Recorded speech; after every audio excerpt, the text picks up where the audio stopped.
آج کے شو میں کالعدم ٹی ایل پی سے متعلق حکومتی پالیسی کیا کسی کنفیوژن کا شکار؟ قومی سلامتی کمیٹی کا اجلاس، اہم فیصلے، کالعدم ٹی ایل پی اور حکومت مذاکرات ڈیڈ لاک برقرار۔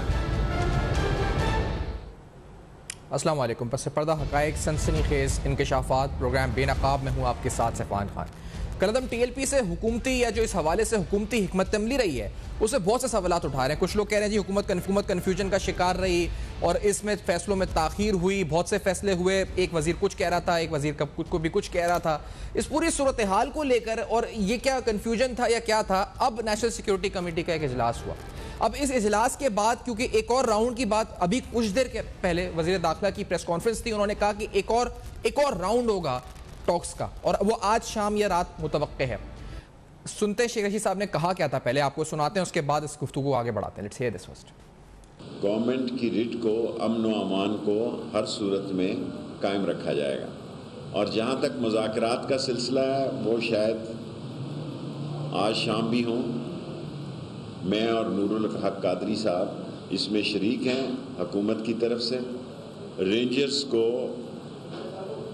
آرٹیکل 147 کے تحت پنجاب میں پولیس کو رینجرز کے متحد کر دیا ہے، اور یہ پنجاب حکومت کی مرضی ہے کہ وہ انہیں کہاں پر استعمال کرنا چاہتا ہے۔ ہماری کوشش ہے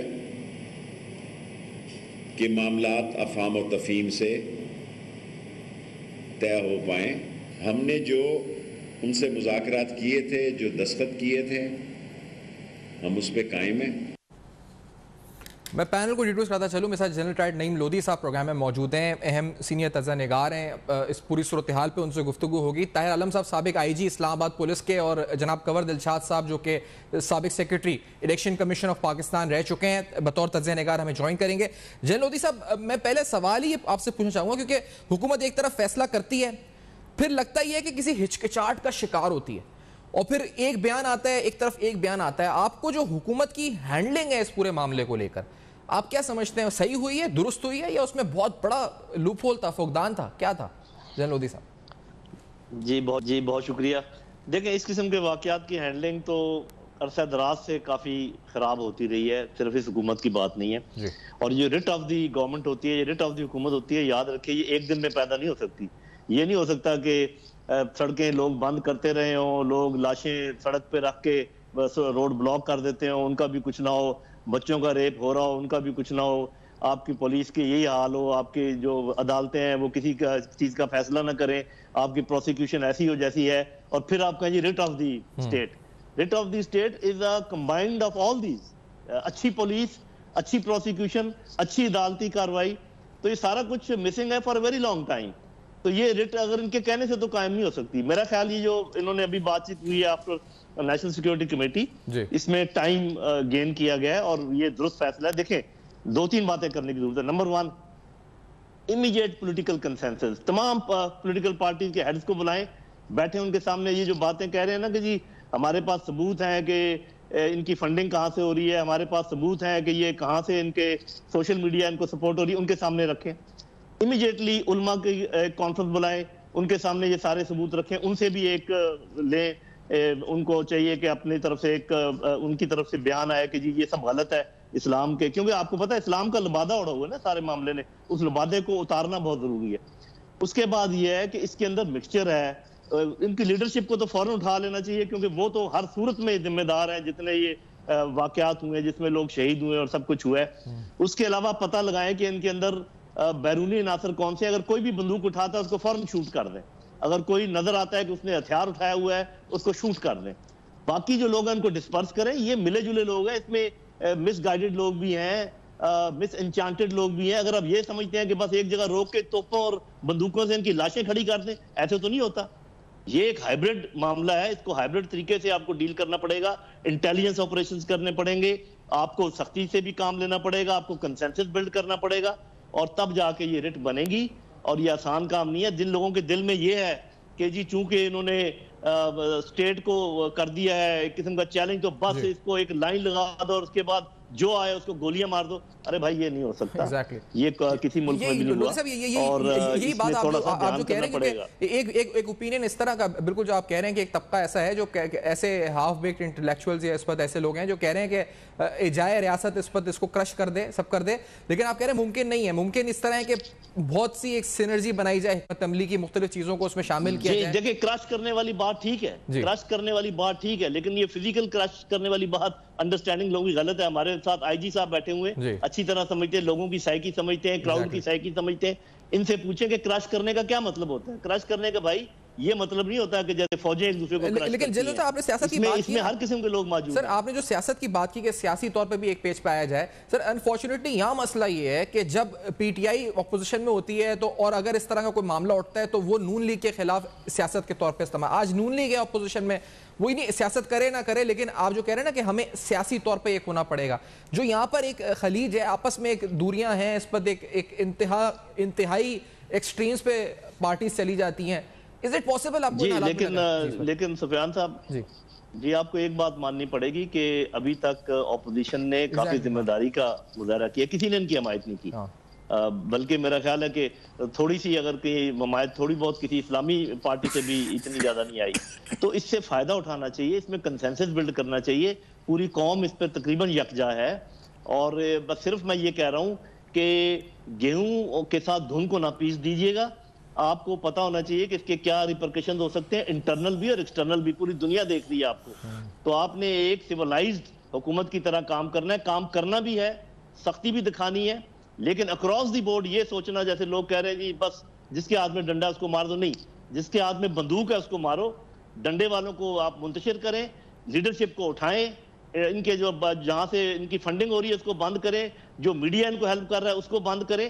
اس قسم کا اوور آل پلان بنانے کی ضرورت ہے. یہ پروفیشنل کا کام ہے, یہ ایسے گلیوں والوں کا کام ہے. اور آئی جی صاحب آپ کی طرف آؤں گا طاہر صاحب, کیونکہ بہتر حکمت عملی کی یہ ضرورت ہے کہ ہر طرف سے چاروں طرف سے, اس طرح کہنا ہے جنرل صاحب بالکل درست کہہ رہے ہیں کہ ہمیں جانا پڑے گا چاروں طرف سے. سر پہلے کرش سے پہلے مجھے بتائے گا طاہر صاحب کہ ہماری جو یعنی گورنمنٹ کو یہ پتہ ابھی تک پتہ چلا ہے, ان کی انٹیلیجنس اتنی اسٹرانگ ہے گورنمنٹ کی اپنی کہ یہ کہاں سے آ رہے ہیں, ان کو لیڈ کون کر رہا ہے, لوگ کہاں سے آ رہے ہیں, ان کو پیسہ کہاں سے مل رہا ہے. یہ بہت پہلے نہیں ہونا چاہیے تھا, یہ آپ جس لیول پہ آ چکا ہے معاملہ, اب ہو رہی ہے اس پہ کوئی تحقیقات, گورنمنٹ کی انٹیلیجنس اسٹرانگ ہے آپ کو لگتا ہے طاہر عالم صاحب اس معاملے میں؟ میرا خیال ہے کہ جب بھی اس جو بھی یہ جتھا ہے, یہ گروہ ہے جو مظاہرہ کر رہا ہے لبیک والے, ان کے متعلق سب کو پتا, یہ کوئی پہلی دفعہ نہیں کر رہے, اور انہیں پتا تھا کہ یہ کچھ کر سکتے ہیں.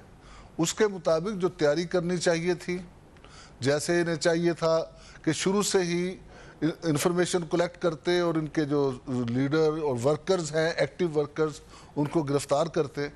پھر جس جگہ انہوں نے کٹھے ہونا تھا وہاں کٹھے ہی نہ ہونے دیا جاتا.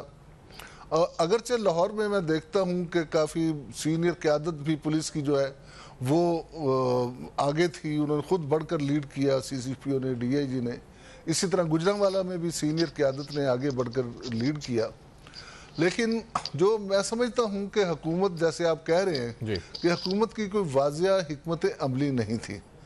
پولیس سے اسلحہ لے لیا گیا, حتیٰ کہ جو D S P S P وغیرہ ہوتے ہیں ان کے گن مینوں کے پاس اسلحہ ہوتا ہے, ان سے بھی اسلحہ لے لیا گیا, اور انہیں یہ کہا گیا کہ کسی بھی صورت میں آپ نے اسلحہ استعمال نہیں کرنا. حالانکہ سیلف ڈیفنس میں جب کوئی شخص آپ کی جان لے رہا ہو یا آپ کے سامنے آپ کے ساتھی کی جان کو نقصان پہنچا رہا ہو تو آپ فورس یوز کر سکتے ہیں, اور جب فورس نہیں ہوگی تو پھر پولیس مار ہی کھائے گی. حکومت کو خوف تھا کہ کہیں حالات زیادہ بگڑ نہ جائیں, اس وجہ سے حکومت کے ذہن میں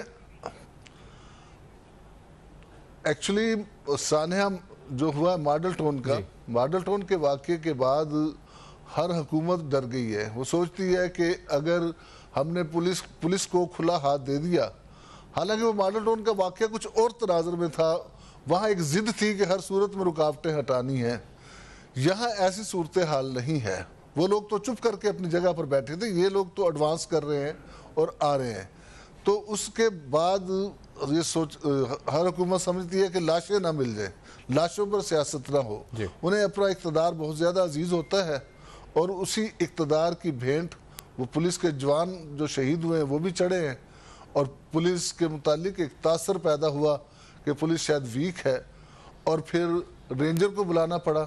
اور میں یہاں یہ کمنٹ کرنے سے ضرور کروں گا کہ یہ کہہ دینا کہ پولیس جو ہے رینجر کے ماتحت ہوگی، یہ کسی قانون میں نہیں ہے. نہ آرٹیکل 245 میں ہے جس کے تحت طلب کی جاتی ہے، اور سیکشن 480 ایکٹ کا جو ہے اس میں بھی ایسا نہیں ہے، CRPC میں بھی ایسا نہیں ہے. بلکہ اس کے برعکس ہے کہ جو پولیس کا گزٹڈ افسر ہوگا اس کے کہنے پر آرمڈ یا سول آرمڈ فورس کا افسر جو ہے وہ کام کرے گا. اور اگر افسر موجود نہیں ہوگا گزٹڈ تو پھر از خود وہ فورس وغیرہ یوز کرے گا. اور جہاں تک تعلق ہے فورس یوز کرنا یا گولی چلانا، یہ اختیار صرف رینجر کو ہی نہیں بلکہ پولیس کو بھی ہے. لیکن بہرحال حالات اس حد تک ہو گئے کہ رینجر کو بلانا پڑا. اب رینجر بہرحال ایک چیز ہے کہ لوگ ڈرتے ہیں اس وردی سے، اور بدقسمتی سے پولیس کی وردی کو اور پولیس کو انہی حکمرانوں نے پولیس سے ناجائز کام لے لے کے عرصہ دراز سے اس کو اس حد تک ویک کر دیا ہے کہ لوگ اس سے خوفزدہ نہیں ہوتے، اور پھر اس کے ہاتھ باندھ لیے جاتے ہیں، اس کو کھل کر کھیلنے نہیں دیا جاتا، کھل کر کام نہیں کرنے دیا جاتا. تو میں سمجھتا ہوں کہ رینجر اور پولیس مل کر مجھے یقین ہے کہ اب کنٹرول کر لیں گے.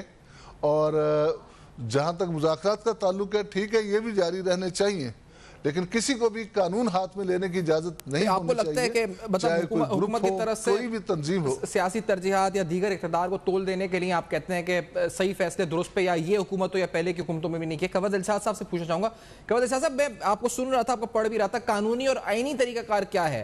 الیکشن ایکٹ کیا کہتا ہے؟ کس طرح جو کالعدم کرنا تنظیم کو یا اس وقت بین کرنا، اس کا طریقہ کار آئین میں کیا ہے، الیکشن ایکٹ میں کیا ہے؟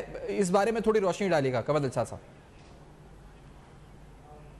دیکھیے اصولی طور پر جو یہ بحث چل رہی ہے کالعدم تحریک لبیک پارٹی کی، اس کا جب جیسے کہ آج بڑی فنڈنگ ہو رہی ہے بھارت سے یا دیگر ممالک سے، تو اسی بیس پر ان کو immediately supreme court of Pakistan میں اس جماعت کو کالعدم قرار دینے کے بارے میں اپنا ریفرنس داخل کر دینا چاہیے. جب سپریم کورٹ آف پاکستان کی طرف سے ان کی انڈورسمنٹ ہو جائے گی، وفاقی حکومت کے فیصلے کی توثیق ہو جائے گی، تو پھر حکومت پاکستان کے پاس اپنے ریٹ کو برقرار رکھنے کے لیے جتنی بھی سختی کرنا چاہے وہ مجاز بھی ہوں گے، ان کو آئینی اور قانونی تحفظ بھی مل جائے گا. تو اب یہ حالات اس طرح سے جا رہے ہیں جب ان کے پاس باقاعدہ ثبوت موجود ہیں، جیسے کہ ہمارے بعض وزراء کہہ رہے ہیں، تو پر آپ immediately supreme court of Pakistan میں جائیں. ان سے مذاکرات کس بات کی کر رہے ہیں؟ آپ شیخ رشید صاحب فرما رہے ہیں کہ رات کو ہماری ملاقات ہونے والی ہے، ابھی ہمارا تیسرا راؤنڈ چلے گا، پھر چوتھا راؤنڈ چلے گا. تو بس سپریم کورٹ آف پاکستان پوچھے گی کہ جب آپ کے پاس تمام ثبوت موجود تھے کہ یہ غیر ملکی فنڈنگ سے اس حساب ہنگامہ آرائی کیا جا رہا ہے، تو آپ ان کے ساتھ مذاکرات جو ہے وہ کس سلسلے میں کرتے رہے ہیں، جبکہ ان کی دشمنی، پاکستان دشمنی، وطن دشمنی، ریاست دشمنی. لیکن صاحب آپ جنرل صاحب کو بھی سن رہے تھے، جنرل صاحب کہہ رہے ہیں کہ یہ معاملہ ایسا اتنا آسان اور نہیں ہے، تھوڑا پیچیدہ ہے، سینسیٹیو ہے، مذہبی معاملہ ہے، اس میں ضروری ہے کہ ہر طریقے سے چلا جائے، ان کی لیڈرشپ کو اٹھایا جائے، ایسے لوگ جو شرپسند ہیں ان پر کارروائی کی جائے، اور باقی لوگوں کے ساتھ اس معاملے کو حل کرنے کے لیے مذہبی حلقوں کو، سیاستدانوں کو، سب کو کنسنسس بلڈ کرنا چاہیے، تبھی حل ہو سکتا ہے نا. یا ایک ہی آپ کہہ رہے ہیں کرش کر دیں، کیا کریں پھر؟ اپروچ کیا رکھیں قبل صاحب؟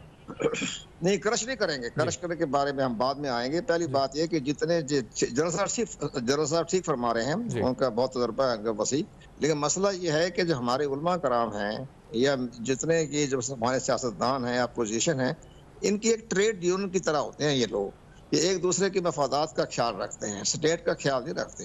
اب اگر آپ اتنے علماء کونسل بلا لیں گے، ان کو بلا لیں گے، وہ اپنی ٹریڈ یونین کی بنا پر کسی کے ان کے بارے میں کوئی ایسی بات نہیں کریں گے. یہ اسٹیٹ اپنا کام کرے.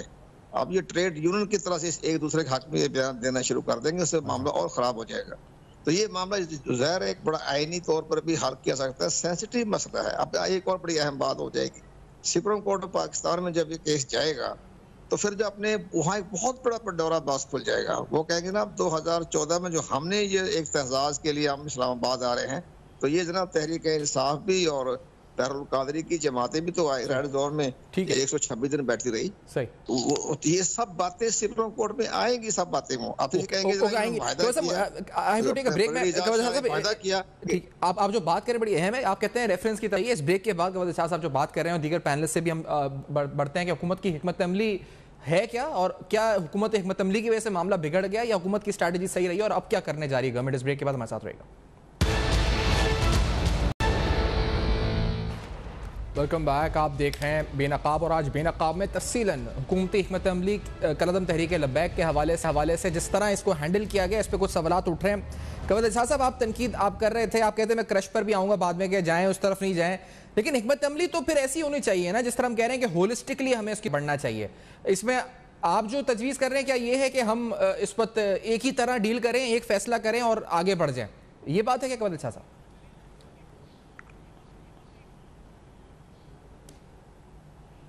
قوت احساس صاحب تو میری آواز آ رہی ہے اگر نہیں؟ جی احساس صاحب سے رابطہ شاید منقطع ہوا ہے. جن لودھی صاحب آپ, جی لودھی صاحب آپ کی طرف آنا چاہوں گا اسی بات کو لے کر. سر یہ فرمائیں, کیونکہ پھر یہ جس طرح کی رائے ہے آپ کیا سمجھتے ہو؟ پھر دوسری بات, ابھی طاہر عالم صاحب کہہ رہے تھے کہ یہ آئین و قانون میں بھی نہیں ہے کہ یہ کہہ دینا کہ پولیس ماتحت کام کرے گی, اور یہ غلط ہے, یہ بات ایسے قانونی طور پہ نہیں ہے, اور پولیس بھی ہینڈل کر سکتی تھی اگر حکمران فری ہینڈ دیتے. یہ کتنی درست بات ہے کہ ہم نے پولیس کو امپاور نہیں کیا؟ بالکل, یہ میرا خیال ہے کہ طاہر عالم صاحب بالکل درست کہہ رہے ہیں, میں ان کی پوری تائید کرتا ہوں. نمبر 1 یہ کہ سچویشن ہینڈ اوور کی جاتی ہے, آپ کوئی کسی کے انڈر نہیں ہوتا, کمشنر یا ڈی سی او باقاعدہ رائٹنگ سچویشن ہینڈ اوور کرتا ہے, پھر پولیس اور فوج یا رینجرز جو بھی ہے, وہ ان کے جو کمانڈر ہیں وہ مل کے فیصلہ کرتے ہیں کہ کس طریقے سے پوری فورس کو امپلوائے کرنا ہے, کون کس سائڈ پر ہوگا. کہ بالکل درست کہہ رہے ہیں, اور یہ بھی وہ ٹھیک کہہ رہے ہیں کہ اگر وہی ماحول دے دیا جائے پولیس کو, جو کہ آپ رینج فار ایگزامپل ابھی پولیس کا بندہ آج فائر کرتا ہے, کل آپ اس کو عدالت میں کھڑا کر دیتے ہیں, اور وہ پھر اکیلا اے ایس آئی یا جو بھی ہے بیچارہ وہاں پر جواب دہی دیتا رہتا ہے, کہ حالانکہ اس نے خود اپنی مرضی سے کوئی فائر نہیں کیا ہوتا, نہ اس کی کوئی دلی اپنی ذاتی دشمنی ہوتی ہے کچھ. تو یہ قدغن ہے پولیس کے اوپر. پولیس کے اسی لیے جب آپ کسی اور فورس کو بلاتے ہیں تو اس کو یہ آزادی ہوتی ہے کہ شاید وہ کسی کے سامنے ان کو نہیں بلایا جائے گا, تو یہ ایک وجہ بھی ہے. یہ میں آپ کو بتاؤں کہ دیکھیں اس سچویشن میں ایک ہے نیریٹو, اس کو ڈیفیٹ کرنا ہے نیریٹو سے ہی, اور وہ نیریٹو ہے اسلام کے لبادے میں لپٹا ہوا. تو آپ کو اسلامی لوگوں سے, کیونکہ اگر طاہر عالم صاحب بات کریں میں کروں تو ہماری حیثیت ایسی ہے, ہمیں وہ سمجھتے ہیں کہ ہم تو اسلام کو نہیں جانتے. تو بہتر یہ ہے کہ جو لوگ لگتا ہے کہ اسلام کو جانتے ہیں ان سے ایک جوابی نیریٹو فوری طور پہ لیں, اس میں کوئی انتظار نہیں کرنا چاہیے. ان کی فنڈنگ ہو رہی ہے, ان کی لوجسٹک ہو رہی ہے, ان کا میڈیا سپورٹ کر رہا ہے, سوشل میڈیا, شکر ہے ہمارا مین میڈیا نہیں کر رہا. تو ان سب چیزوں کو پکڑیں, ایک ایک دھاگے کو کاٹیں, ان کو آئسولیٹ کریں. ان کے جو لوگ آپ کو پتہ ہے کہ ہارڈ کور ہیں ان کو الگ کر کے ان کے ساتھ جتنی سختی ہو سکتی ہے کریں. میں تو یہ سمجھتا ہوں کہ ان کی جتنی لیڈرشپ ہے ان سب کو آپ اینٹی ٹیررزم کورٹس میں لے کر جائیں, ان کے خلاف مقدمے چلائیں, اور جتنے یہ شہادتیں ہوئی ہیں پولیس کی ان کے ذمہ ڈالیں, اور یہ ذمہ دار ہیں اس بات کے. اس بات پہ کوئی نیگوشیشن نہیں ہونی چاہیے. اگر ہم نیگوشیٹ کرتے رہیں گے کہ جی لوگ ہمارے شہید بھی ہو جائیں اور اس کے بعد جو لوگ ذمہ دار ہیں ان کو آپ چھوڑ بھی دیں, تو پھر تو یہ معاملہ ایسے ہی چلتا رہے گا. تو جیسے میں نے کہا نا کہ ایک عرصہ دراز سے ایک بنانا سٹیٹ کی حیثیت ہم نے بنا لی ہے اپنے آپ کو, اور اس میں بہت ساری وجوہات ہیں. اس میں پولیٹیکل ول بھی ہے, اس میں ایفیشنسی بھی ہے, اس میں انسٹیٹیوشنز کا مسائل بھی ہیں. یہ جو سخت فیصلے ہوتے ہیں, جیسے مثال کے طور پر بڑے فیصلے کرتے ہیں, جو ایک حکومت ہے جو کہ خود معاشی طور پہ پریشان ہے, حکومت ہے جو کہ مہنگائی کی وجہ سے بھی اس وقت چیلنج کا سامنا کر رہی ہے, پھر عوامی پذیرائی بھی وقتاً فوقتاً کم ہو رہی ہے, ہم سب جانتے ہیں. اب ایسی حکومت کے لیے ایسا مشکل فیصلہ کرنا کہ تحریک لبیک جیسا ایک گروہ ہے کالعدم, اس کو جا کے وہ اس وقت فیس کرے اور ایک مشکل فیصلہ کرے اور اس فیصلے پر قائم بھی رہے. ہمیں توقع رکھنی چاہیے ایسی حکومت سے کہ وہ کر سکے یہ, اور سال چوتھا سال چل رہا حکومت کا جب معاملات بہت آگے بڑھ چکے ہوں, تو یہ بھی مشکل ہے. سفیان میں آپ کو ایک بات بتاؤں, میرے نظریے میں اور میری اسیسمنٹ میں, آئی کین بی رانگ, میں اس پر انسسٹ نہیں کرتا, اگر حکومت یہ والی سیڑھی طے کر لیتی ہے کامیابی کے ساتھ, تو آگے وہ جو جن چیزوں کا آپ نے نام لیا ہے وہ گرہیں کھلتی چلی جائیں گی. ہمارے پرابلم بنیادی طور پہ اسی قسم کے ہیں. جب law and order, rate of the state, law کی انفورسمنٹ, یہ ساری چیزیں ان کے شاخسانے, یہ جتنی آپ نے چیزیں بات کی ہیں نا کہ آپ کے اکانومی کے مسائل اور یہ سارے جڑے ہوئے ہیں. اگر آپ اس بنیادی چیز کو اوور کم کر لیں, اس خوف کو اوور کم کر لیں, ریٹ آف دی گورنمنٹ قائم کر دیں, پولیس کو اس کا جائز مقام دے دیں, پولیس سے کام کروائیں جس کے وہ اہل ہیں کرنے کے, تو آپ دیکھیں گے کہ یہ جو باقی مسئلے آپ کہہ رہے ہیں یہ خود بخود سلجھ جائیں گے.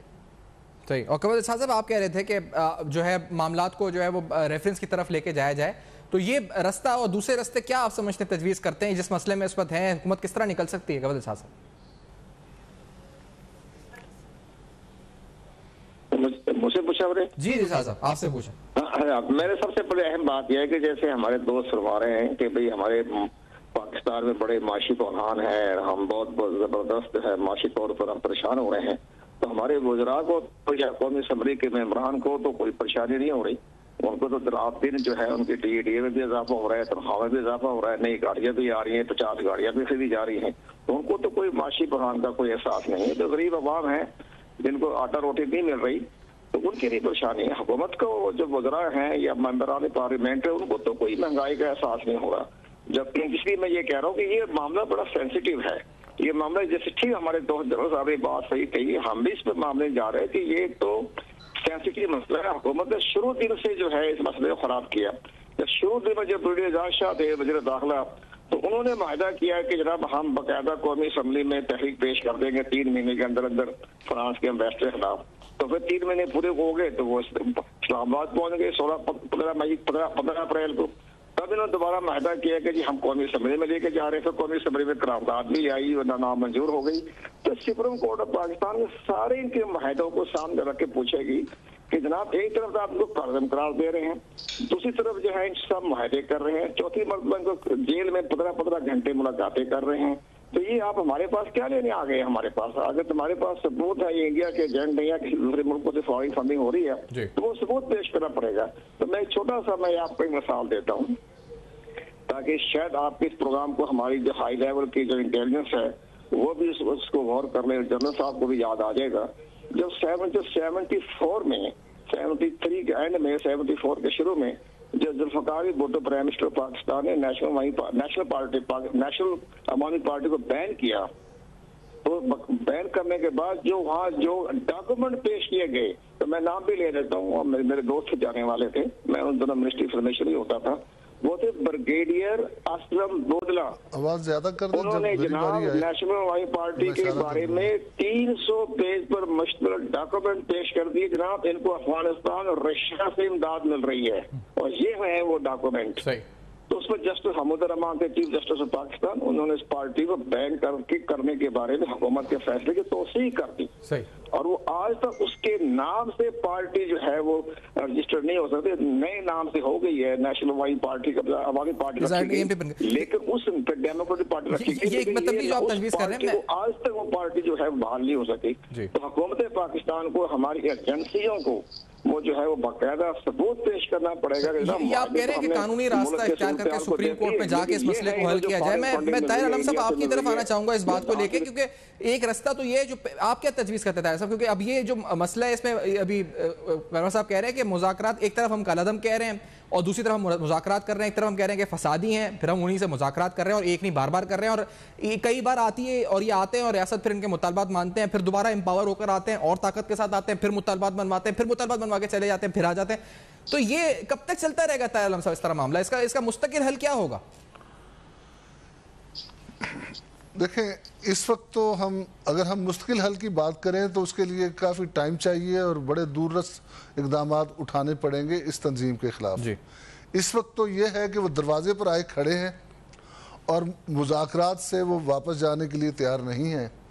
تو پھر ہمیں یہی کرنا ہوگا کہ ہمیں جو فورسز ہیں خاص طور پر پولیس کے ینگسٹرز پر مشتمل گرفتاری ٹیمیں ہمیں تیار کرنی ہوں گی. زیادہ سے زیادہ تعداد میں لوگوں کو گرفتار کرنا ہوگا اور پھر جو لوگ قانون ہاتھ میں لیں، توڑ پھوڑ کریں یا حملہ کریں ان کے خلاف فورس یوز کرنی ہوگی اور پھر انہیں گرفتار کر کے ان کے خلاف مقدمے بنا کر انہیں سزائیں دلوانی ہوں گی. میں نے آج تک نہیں دیکھا کہ جو بھی یہ ہنگاموں میں نقصان رسانی کرتے ہیں میری پوری سروس میں کبھی کسی کو سزا نہیں ملی. تو ہمیں اس طرف جانا ہوگا. اچھا طاہر صاحب اجازت دیں میں بہتر ہے اگر مذاکرات سے یہ اسی بات کو یہیں سے آپ کی جو پہلی بات آپ نے کی ہے اور جو آپ بات کہہ رہے ہیں یہ بڑی اہم بات ہے ناظرین جو طاہر صاحب بتا رہے ہیں کس طرح بڑھنا چاہیے آگے اس معاملے پر. اس بریک کے بعد ہم واپس آتے ہیں. طاہر صاحب کی گفتگو جاری رکھتے ہیں، ہمارے ساتھ رہے گا اس بریک.